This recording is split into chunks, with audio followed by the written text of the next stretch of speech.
squashed at WrestleMania, cutting bizarre promos and calling off his wedding weeks before the big day. It has been a crazy year in the life of John Cena. The legendary WWE star has split up with his fianc&eacute, Nikki Bella, after 6 years together, with the decision rounding off a turbulent 12 months for the wrestler. They were expected to get married in early May, with the couple appearing happy at WrestleMania 34 in New Orleans, but Nikki announced on Twitter they had decided to go separate ways.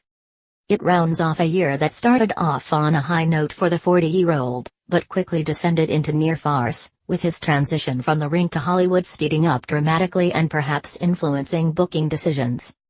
Starting on April 2, 2017, in front of 75,000 wrestling fans in Orlando, Cena took to one knee to propose to Nikki Bella. Although fans could see it coming, it was still a surprising choice for the leader of the nation to take, as he had repeatedly said on Total Divas and elsewhere that he had no desire in getting remarried.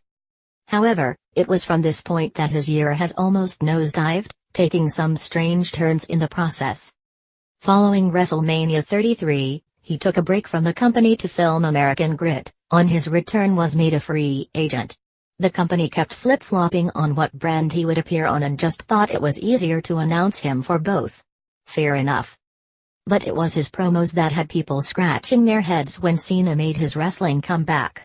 Frequently breaking the fourth wall and referring to himself as Super Cena, it was clear he was not bound by many of the rules that are imposed on his peers.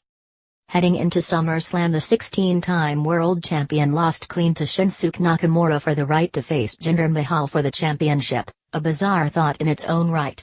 A feud with the Money in the Bank holder, Baron Corbin, saw Cena at his most meta.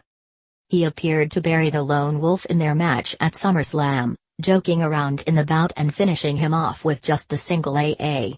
At one point he even acknowledged the boos he often receives and said to the young star, "At least they're making noise for me." A feud followed with Roman Reigns, the company star, in which Cena tore him apart in a series of worked shoot promos. Obliterating Roman on the mic, he made reference to the failed drug tests and mocked Reigns' ability to cut a promo when he stumbled over his words in a segment with Cena. Reigns had been suspended in the past for failing a drug test, but this had been swept under the carpet until John brought it back up.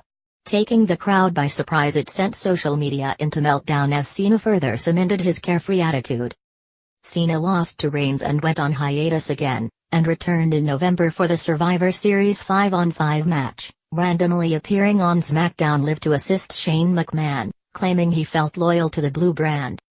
Again, it was this new laid-back Cena who rocked up at the Toyota Center, jumping around on the apron and over-exaggerating every motion. After eliminating Samoa Joe, he was sent packing early and just walked off smiling and joking with fans. Not only that, he wore green when the other 9 men wore either blue or red. Another loss, another hiatus. Big match: John returned before the Royal Rumble but was laid out by Elias on Raw 25. He got revenge by eliminating him in the Rumble match but fell to eventual winner, Nakamura. Another failure. He unsuccessfully challenged for the Universal #1 contendership at Elimination Chamber, which takes us onto his most bizarre stretch yet. Cena spent the road to WrestleMania probing The Undertaker, calling him out and making him seem more human than ever before, even referring to his wife's Instagram. When the show came around, Cena was true to his word and sat in the crowd with the fans, drinking beer and taking selfies. Kind of epic, really. When he got the call that he might have a match, he sprinted up the aisle to a thunderous reception. What followed just about summed up the year he has had. The dead man met his challenge and beat Cena in just under 3 minutes. Fans were left scratching their head. Cena himself posted on Instagram, "At least I tried." Rounding off one of the weirdest years of his life takes us to the present. Nikki Bella and John Cena have broken up. It has come full circle. What happens next remains to be seen. He is a genuine megastar with a growing reputation in Hollywood. The way he has been utilized in WWE this year could push him further towards the silver screen. It would be a huge loss to the company. Despite the erratic performances we have seen from him over the last year, he still outsells everyone in merchandise and is the first name a casual fan would think of.